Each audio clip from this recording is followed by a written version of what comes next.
शिक्षा व्यवस्था को बचाए रखा। हम देख रहे हैं कि कैसे भारत में तेजी से डिजिटल डिवाइड कम हो रहा है। इनोवेशन हमारे यहां इंक्लूजन सुनिश्चित कर रहा है और अब तो देश इंक्लूजन से भी आगे बढ़कर इंटीग्रेशन की तरफ जा रहा है। इस दशक में हम जो आधुनिकता शिक्षा व्यवस्था में लाना चाहते हैं, उसके आधार को मजबूत करने के लिए इस साल के बजट में कई घोषणाएं की गई हैं।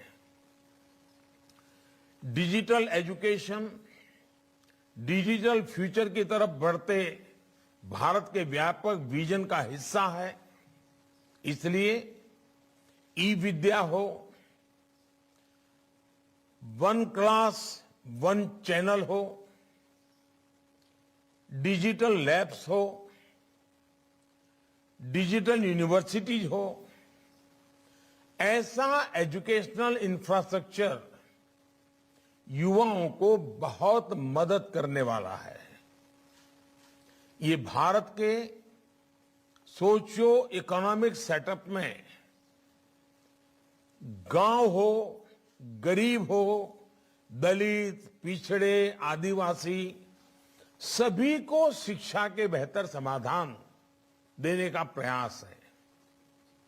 साथियों, नेशनल डिजिटल यूनिवर्सिटी भारत की शिक्षा व्यवस्था में अपनी तरह का अनोखा और अभूतपूर्व कदम है।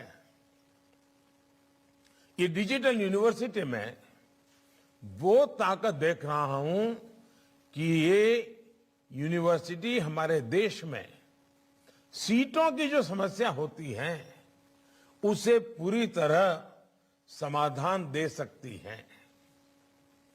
जब हर विषय के लिए अनलिमिटेड सीट्स होगी तो आप कल्पना कर सकते हैं कि कितना बड़ा परिवर्तन शिक्षा जगत में आ जाएगा।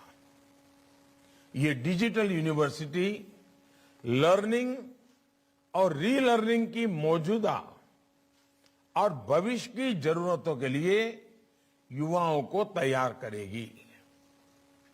शिक्षा मंत्रालय, यूजीसी, एआईसीटीई और सभी स्टेक होल्डर्स, सबसे मेरा आग्रह है कि ये डिजिटल यूनिवर्सिटी तेजी से काम शुरू कर सके। ये सुनिश्चित होना चाहिए। शुरू से ही ये डिजिटल यूनिवर्सिटी इंटरनेशनल स्टैंडर्ड को लेकर चले, ये देखना हम सभी का दायित्व है। साथियों, देश में ही ग्लोबल स्टैंडर्ड के इंस्टीट्यूट्स का निर्माण करने का सरकार का इंटेंट और उसके लिए पॉलिसी फ्रेमवर्क भी आपके सामने है। अब आपको अपने प्रयासों से इस इंटेंट को जमीन पर उतारना है। आज विश्व मातृभाषा दिवस भी है। मातृभाषा में शिक्षा बच्चों के मानसिक विकास से जुड़ी है। अनेक राज्यों में स्थानीय भाषाओं में मेडिकल और टेक्निकल एजुकेशन की पढ़ाई शुरू हो चुकी है। अब सभी शिक्षाविदों की ये विशेष जिम्मेदारी है कि स्थानीय भारतीय भाषाओं में बेस्ट कंटेंट और उसके डिजिटल वर्जन के निर्माण को गति दी जाए। भारतीय भाषाओं में ये e content internet, mobile phone, TV और रेडियो के माध्यम से सभी के लिए एक्सेस हो, इस पर काम करना है। भारतीय साइन लैंग्वेज में भी हम ऐसे पाठ्यक्रम विकसित कर रहे हैं जो दिव्यांग युवाओं को सशक्त कर रहे हैं। इसमें भी निरंतर सुधार करते रहना बहुत जरूरी है। डिजिटल टूल्स, डिजिटल कंटेंट को कैसे बेहतर तरीके से डिलीवर किया जाए, इसके लिए हमें टीचर्स को भी ऑनलाइन ट्रेन करने पर जोर देना होगा। साथियों, डायनामिक स्किलिंग आत्मनिर्भर भारत के लिए और ग्लोबल टैलेंट डिमांड के लिहाज से भी बहुत अहम है।